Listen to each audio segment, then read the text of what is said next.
शेतकऱ्यांना जाहीर केलेल्या पॅकेजसाठी जास्तीत जास्त पैसे दिवाळीआधी देण्याचा सरकारचा प्रयत्न असणार आहे। शेतकऱ्यांना नुकसान भरपाई देण्याचं काम हे तत्काळ सुरू होणार आहे। कुठे कमी करायचं आणि कुठे वाढवायचं हे हिवाळी अधिवेशनामध्ये बघू, असं मुख्यमंत्री म्हणाले। अशा 32,000 कोटीपर्यंत अशा प्रकारचं हे पॅकेज या ठिकाणी आपण दिलेलं आहे आणि आपला प्रयत्न आहे की यातला जेवढा जास्तीत जास्त पैसा हा आपल्याला या ठिकाणी दिवाळीच्या आधी देता येईल।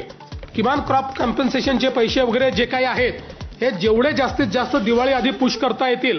बाकी तर जे मृत व्यक्तींचं सहाय्य आहे, जखमींचं सहाय्य वगैरे हे आम्ही ऑलरेडी देऊन टाकले आहेत। 10,000 रुपये जे द्यायचे आहेत ते ऑलरेडी देऊन टाकलेले आहेत।